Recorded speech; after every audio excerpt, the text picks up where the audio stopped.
The years of depression. The year between 1924 to 1928 saw some stability. तो अब क्या हुआ था, जब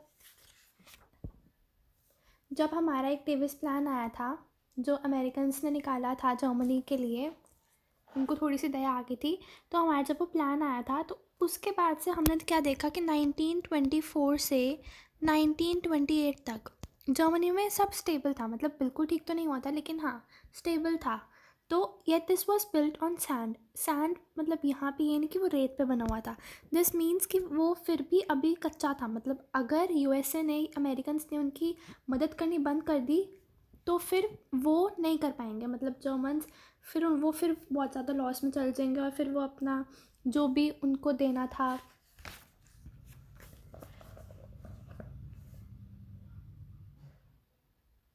जो अपना उन्होंने देना था ना लोगों को अपने और बाकी कंट्रीज़ को, अब पैसा वगैरह जैसे कि फ्रांस को, तो वो नहीं दे पाएंगे। इसलिए तो अमेरिकन उनकी हेल्प करी थी 1924 से 1928, 4 ईयर्स तक ये सब स्टेबल था।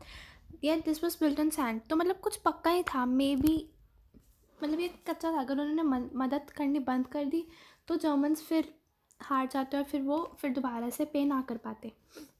German investment and industrial recovery were totally dependent on short-term loans, largely from the USA. तो वो जब इन्वेस्टमेंट करते थे और फिर अपनी जो उनकी इंडस्ट्रीज़ वगैरह थी वो जब रिकवर कर रहे थे, तो वो सब डिपेंडेंट था शॉर्ट टर्म लोन्स, जो थोड़े बहुत लोन्स देते थे उनको। कौन देता था? यूएसए देता था, जो थोड़े बहुत loans. This support was withdrawn when the Wall Street Exchange crashed in 1929. अब जिस चीज़ का डर था कि मतलब वो सैंड पे बनी थी, मतलब कि कभी भी यूएसए मदद करना बंद कर सकता था, तो वैसा ही हुआ। यूएसए अब मदद करना बंद कर दी थी उन्होंने उन्होंने जान के नहीं करी थी, वॉल स्ट्रीट एक्सचेंज की वजह से करी थी। वॉल स्ट्रीट एक्सचेंज एक शेयर मार्केट होता है, यहाँ पे हमें उसकी डेफिनेशन भी गिवन है। Wall Street Exchange is the name of the world's biggest stock exchange located in USA. USA में सबसे बड़ा जो एक स्टॉक था जिसमें से पैसे वगैरह आते जाते थे वो यूएसए में था, तो उसके जो शेयर्स थे वो गिर गए थे। तो इसकी वजह से यूएसए के पास खुद अब पैसे नहीं थे, तो वो जर्मन्स को कैसे देते, तो यही हुआ था। ऑन सिंगल डे, और ये कब हुआ था वॉल स्ट्रीट एक्सचेंज, ये क्वेश्चन आ सकता है, वो हुआ था 1929 में। Fearing a fall in prices people made frantic efforts to sell their shares. तो अब सारे लोग डरने लगे कि क्या पता जब शेयर्स एकदम से गिर गए, वॉल स्ट्रीट एक्सचेंज हो जाएगी, तो क्या पता जो उनकी आज चीज़ मान लो करोड्स में बिक रही है, वो क्या पता कल एकदम से थाउजेंड्स में आ जाए। तो उनको इस चीज़ का डर था, तो वो अपने शेयर्स जो थे वो सारे सेल करने लग गए थे अपने पूरे पूरे दाम पे। On one single day, 24 October 13 million shares were sold. 24 अक्टूबर को मतलब आप मान लो ये कि 23 अक्टूबर को मतलब ऐसे उसी के आसपास मान लो सब ठीक चल रहा था, लेकिन फिर एकदम से 24 अक्टूबर को 13 मिलियन शेयर्स बेचे गए, क्योंकि जो हमारी वॉल स्ट्रीट एक्सचेंज की वजह से। Over the next 3 years between 1929 and 1932, national income of USA fell by half. तो मान लो यूएसए की इनकम थी इतनी, ये तो जस्ट एग्जांपल के लिए, तो इसकी हाफ हो गई थी, बस इतनी ही बची थी उनके पास। ठीक है, national income of USA fail by half, factories shut down, factories बंद हो गई थी, एक्सपोर्ट्स फेल, जो भी एक्सपोर्ट होता था एक कंट्री से दूसरी वो रुक गया था, farmers were badly hit and speculators withdrew their money from the market. Farmers जो थे उनको बहुत बुरा इफेक्ट हुआ था, और जो स्पेक्टिकुलर्स थे वो पैसे मांगने लगे थे मार्केट में से, लोन लेने लगे थे। The effect of this recession in US economy were felt world wide. अब ये वर्ल्ड वाइड क्यों हुआ? क्योंकि यूएसए ही जो कंट्री थी उसी पे ही सबसे ज़्यादा पैसा था, उसी कंट्रीज़ में से उसी कंट्री में ऑलमोस्ट सारा एक्सचेंज होता था, चाहे वो कोई भी कंट्री लगा लो आप, इंडिया, अफ्रीका, अमेरिका, उसी अमेरिका चलो यूएसए है, बाकी जो भी कंट्रीज़ लगा लो वो यूएसए के ऊपर ही डिपेंडेंट थी। ये नहीं है कि मतलब वो कुछ करती नहीं थी, वो भी करती थी, लेकिन ये होता है ना, अगर एक कंट्री अगर इफेक्ट हो तो उसके आसपास वाली भी इफेक्ट होती है ना। अगर वो एक्सपोर्ट देना बंद कर देगी तो वो कैसे लेगी, इनको भी बुरा इफेक्ट पड़ेगा ना, तो सेम यही होता है। The German economy was the worst hit by economy crisis. तो जर्मनी को सबसे ज़्यादा इफ़ेक्ट पड़ा था। क्यों? पहली बात तो उनको फ्रांस को और डेनमार्क को और बहुत सारी और कंट्रीज़ को लोन्स देने थे, और वो कहाँ से लेते थे? वो यूएसए से लेते थे। जब यूएसए पास खुद ही पैसे नहीं बचे तो फिर वो फ्रांस, डेनमार्क और बाकी कंट्रीज़ को कैसे देंगे? तो सबसे ज़्यादा इफेक्ट जर्मन इकोनॉमी पे पड़ा था। By 1932 industrial production was reduce to 40% of 1929 level. तो 1929 तक 40% जो इंडस्ट्रियल प्रोडक्शन थी वो ख़त्म हो गई थी। मतलब 40%, समझ रहे हो? 40% बहुत ज़्यादा होता है, सिर्फ 60% ही बची थी। Okay, so number of unemployed touched and unprecedented 6 million. 6 million जो लोग थे वो अनएम्प्लॉयड थे, मतलब उनके पास कोई काम नहीं था करने को। On the streets of Germany you could see man with plasters around their neck saying willing to do any work.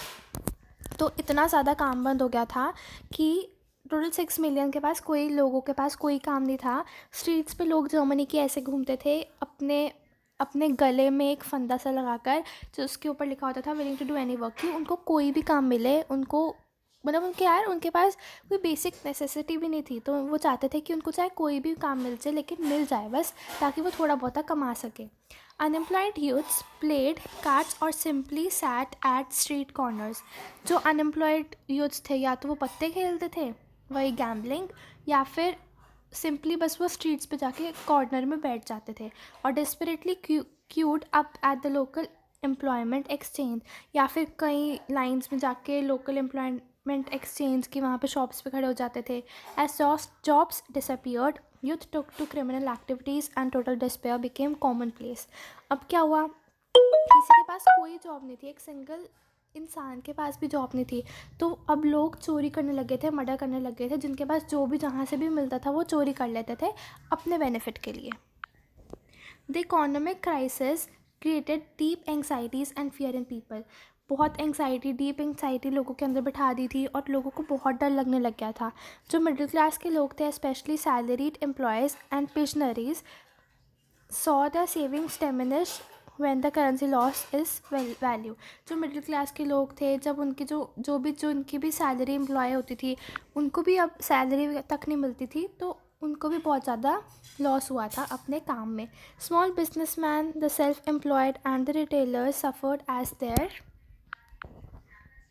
Business got ruined. अब जो हमारे छोटे छोटे कोई भी बिजनेसमैन थे या फिर सेल्फ एम्प्लॉयड जो खुद एम्प्लॉयमेंट करते थे, या फिर जो रिटेलर्स थे, वो बहुत ज़्यादा, उन पे भी बहुत बुरा इफेक्ट पड़ा था। उनके जो बिजनेस थे वो पूरी तरह से रियून्ड हो गए थे, बिल्कुल ख़राब हो गए थे।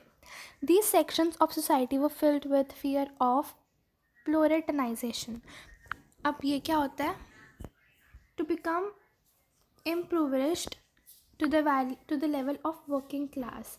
ठीक है, मतलब जैसे देखो, अगर मैं कह दूँ कि मैं तो बहुत बड़े घर में रहती हूँ और आप रहते हो बहुत छोटे घर में, ठीक है, तो अब पैसे तो दोनों पास नहीं है, कहीं से नहीं आ रहे पैसे। तो चाहे मैं बड़े घर में रहूँ चाहे मैं छोटे घर में रहूँ, क्या फ़र्क पड़ता है? पैसे तो आने चाहिए ना। वही है कि जो improvement level of working class, इसका कोई वर्किंग क्लास का कोई लेवल ही नहीं है। चाहे आप कितने भी ज़्यादा पहले अमीर क्यों ना हो, लेकिन अब क्राइसिस के हिसाब से एवरीवन इज़ इक्वल, और किसी के पास कोई पैसे कहीं से नहीं आ रहे थे। Okay, so an anxiety of being reduced to ranks of working class or worse still the unemployed. Only organized workers could manage to keep their hands above water। जो भी सिर्फ जो ऑर्गेनाइज वर्कर्स थे वही थोड़ा बहुत कमा रहे थे with their heads above water, but unemployed weakened their bargaining power. लेकिन जो अनएम्प्लॉयड थे ना, वो उनकी पावर पे बार्गेनिंग कर रहे थे, प्लीज़ थोड़ा और कम दाम में दो और थोड़ा कम दाम में दो। Big business was in crisis. जो बड़े बड़े बिजनेस थे वो क्राइसिस में थे, छोटे भी क्राइसिस में थे, मतलब हर जगह तंगी थी। Large mass of peasantry was affected by sharp fall in agriculture prices, and women unable to fill their children's stomach were filled with sense of deep despair। अब क्या हुआ था? जो पीसेंट्स थे तो वो भी बहुत ज़्यादा इफेक्ट हुआ था, क्योंकि एग्रीकल्चर के जो प्राइसेस थे, जो भी सामान वगैरह लगता था, वो बहुत ज़्यादा बढ़ गया था। जो विमेन थी वो अपने बच्चों को खाना नहीं खिला पाती थी, और वो बहुत ज़्यादा डरती थी क्योंकि उनके पास खाने को कुछ नहीं होता था, उनके पास पैसे कुछ नहीं होते थे। Particularly to the Weimar Republic was fragile. जो वीमर रिपब्लिक थी, इवन वो बहुत तंग थी। Weimar constitution had some inherent defects which made it unstable and vulnerable to dictatorship.